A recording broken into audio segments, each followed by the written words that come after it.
I'm glad you're here today. Well, I'm glad to be here. I'm very excited to be here. So tell us a little bit. I've heard some of your story, but the Valentine family, I mean, your dad was in real estate for many, many years. My mom and dad were in the business. They were a married team for years and years, like almost 40 years. And he went in, I think it was 91, they went to Realty Executives, and, they started down that journey with the bigger brokerage, the 100%, first original 100% brokerage. And in 99, I got my license. Went to work for my parents. So that was where I started. And my dad was always a genius in the real estate investing space, being creative. Like that's where I got it. I just honed it in. And then in 2015, my dad was diagnosed with terminal cancer. And we had gone our separate ways during the crash. And so he went into the investing space very heavy, like more than 1,000 homes during the foreclosure that he bought for investors. I went into the REO space and did foreclosures and did very well in that. My dad got sick. We were just starting to pivot again, right? REOs were starting to slow down. It was like, okay, so what's next? And when I had to break my dad's business down, I was like, there's some things here that could be tweaked. But the biggest tweak was this. This is what drives everything now. My dad dies at 63 years old, and he doesn't own a single piece of real estate. Not a single piece. No.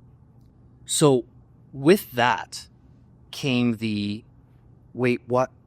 All these things that you did for investors, all this money that you made for people, and why don't you have anything? And so it really sent me on a journey to figure out, like, okay, how do I break this chain? And why are most real estate agents so eager when they come across an opportunity, like let's just say a trashed house? Why are they so eager to find a buyer rather than to find money? Say that again. Say it again. This is big. When there is an opportunity presented, and real estate agents usually see these opportunities firsthand more than anybody else. Firsthand. Yeah. So why are we so eager to find a buyer rather than find money? And part of it, the big thing that I found was just lack of education, right? Lack of seeing opportunity for what it is rather than being so commission-sided. Agents look at it like, oh, if I can double in this, that's where their money is. Right. Rather than how can I start creating wealth? And so that journey started to lead to, what most people see is like, oh, flipping and making a ton of money. The reality is there's not a ton of money in it unless you're doing volume. And if you really start breaking down and understanding the math behind taxes and tax ramification and all those things, you're like, oh, wait, maybe there isn't as much money in this, but is there money in flipping the property into a long-term investment property? And that was the journey that I was determined to, like, I'm going to figure this out, and this is what it's going to look like. And so it's been one step at a time. And one house at a time. One house at a time. So where did I start this journey? And this is where I really want the agents to understand, is that I received a Zillow lead right around the time my dad was sick. And it was in Moon Valley. And it was a little 3-bedroom, 2-bath. Grandma had passed. Guy was in from North Carolina. So I walked into the house and I'm like, well, look, and this is where agents take on jobs we shouldn't. And the house needed to be cleaned out. He was out of state. And I'm like, look, if we do all this, paint, carpet, yada, yada, the house will be worth about $150. And well, we can help you with that, right? So that I can get my $3,500 listing commission. And we can do all this stuff.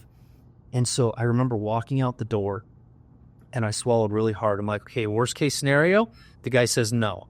Worst case scenario, I lose the listing. Worst case scenario, I lose $3,500.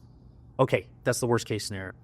So as I'm walking out the door, I didn't even have the ability to look him in the eye when I asked the question, because that's how scared I was. I'm like, what if I give you $100,000 for the house right now? And he's like, give me 102. I'm like, oh, you just said yes? I don't have any money. But wait, he said yes. I'm like, okay. So I scrumble and I get the contract and we sign it right there on the hood of my car for $102,000. He's like, when can we close? And I'm like, in like 10 days. So we signed the contract. He left. And you don't have the money. I don't have money. Oh my gosh. So I quickly learned to say yes and figure it out later. So then I'm having coffee, which I do every week with one of my mentors, my older mentor, and we're going through things. I'm like, hey, I bought this house and I need $110,000. Will you loan me $110,000? I don't have any money. And that's like exactly like a little kid asking for something that they don't know if they can have. And he said yes. I'm like, wow, 2 yeses. I'm like, this is really easy. Yes. Oh, so he loaned me the $110,000. Now I want you to see where that translates. I would have made $3,500 one time. Okay, that's it. Helped him out. That's great. $3,500.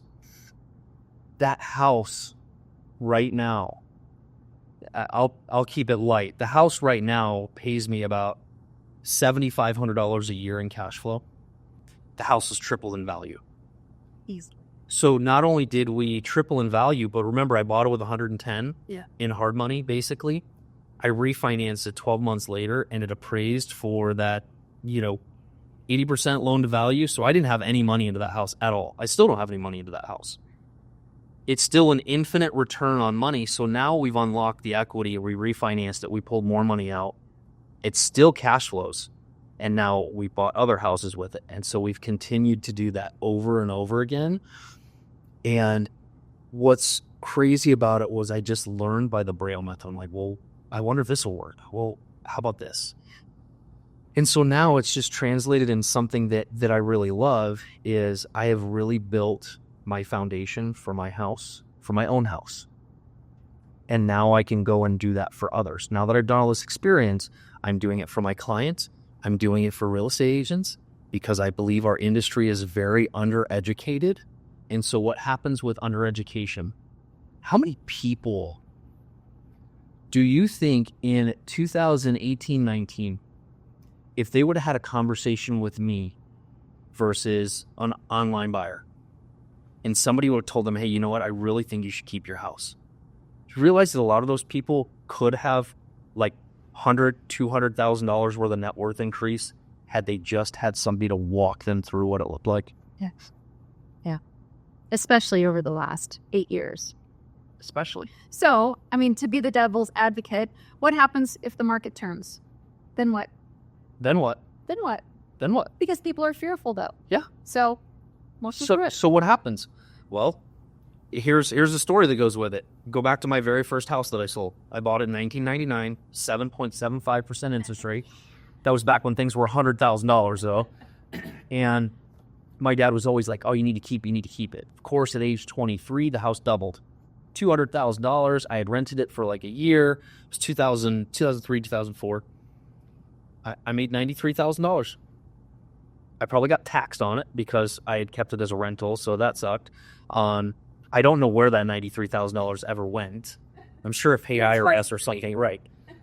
It was a big chunk. That house was 107 when I bought it. It was $200,000 2004. It was back down to like $100,000 in 2009. Okay.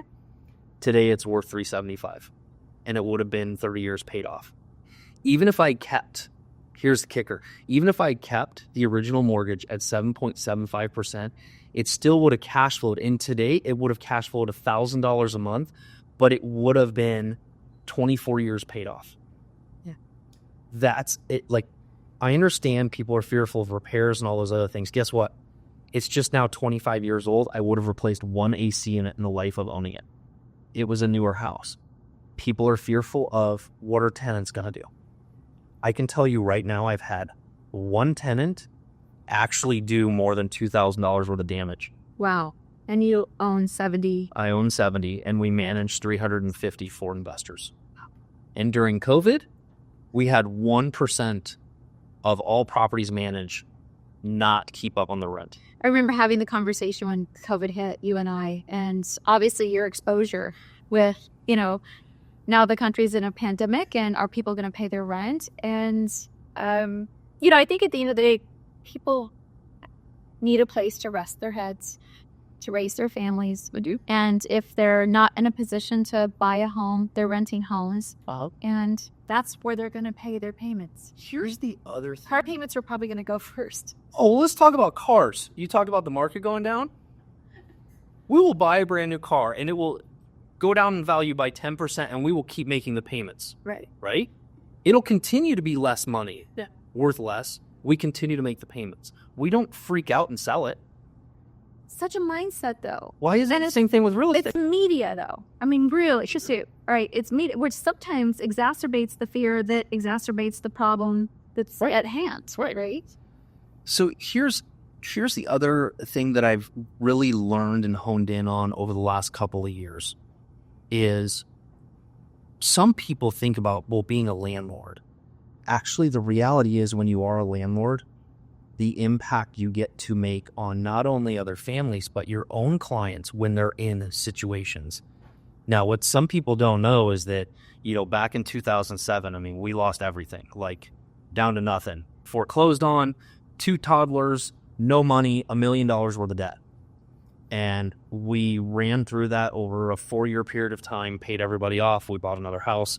But the landlord that we rented from took a chance on us. Like, please just give us an opportunity. That had a substantial impact on where we called home for that 5 years with my kids. I never thought of it as a rental. It was our home. I was just paying somebody different than the bank. And so many people think like, oh, well, tenants don't take care of things. And it's so far from the truth.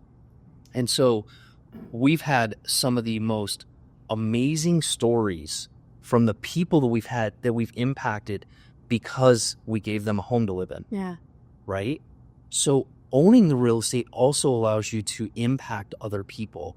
And, the letters that we get, we just got a recent letter from a family out in Goodyear that they're like, look, we're veterans. Nobody really taught us about money. We screw up our credit. We're trying to get closer to family.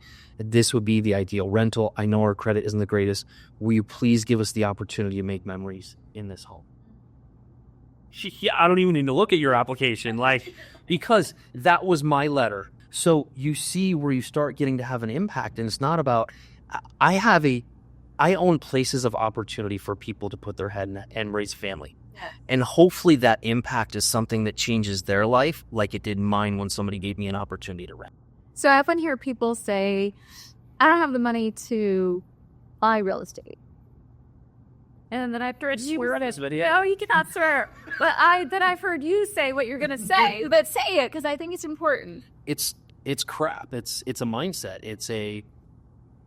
It's really a scarcity mindset. And there's money out there. There's ways to partner with people. There are all kinds of strategies to get where you want to go. And I used to think, we all remember the $39.99 books you would buy from infomercials, right? That you could buy things with no and low money down. You're like, what does that look like? Oh, it exists. You just have to know it, right? You have to understand how the numbers work, and you have to understand the conversation. And look, solving problems for people is sometimes looking at, how do I help them to where it will help me? So I'll give you a quick example. Oftentimes I get calls from family members where parents need to move. My first question is is the house on free and clear? What are they going to do with this chunk of money? How are we going to get this chunk of money to last longer to pay for care? Okay. Those are all the things I want to know. If they're set, right, the house is no big deal, they don't need the investment, great. But recently I had a client that I sold the house to 20 years ago. Mom needs to go in a home note. Yeah. And I asked him, okay, you're going to get this. It's only going to last this long. That's it.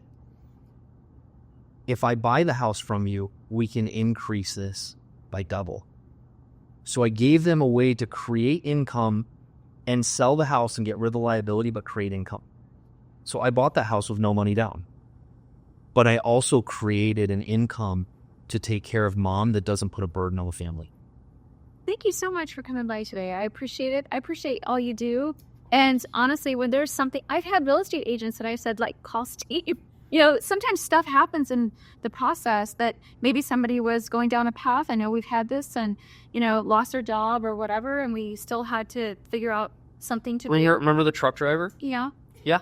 Right? So I had the real estate agent call you. Y'all figured it out, and then we came back and were able. I bought it. I sold it back to him. We had to do some fixes for it, but we fixed it. We financed him in like 6 months after. That's what I do want people to understand is like what I do is working with the agent community to solve problems. I'm not here to pilfer clients or any of that stuff. I'm here to help solve the problem, which ultimately, guess what?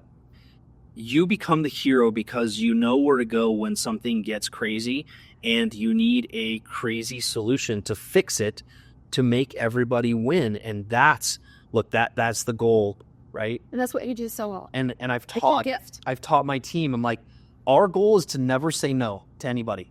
There might be a price tag for the yes, but I never have to say no. I will figure it out and I will fix it. You just need to give me all the variables and we can fix it. And then you can choose on the price tag. Yeah. I love it. Well, thank you so much for coming in today. Thank you. Follow Steve in social, and if you have something going on, he's your guy. I'm your guy.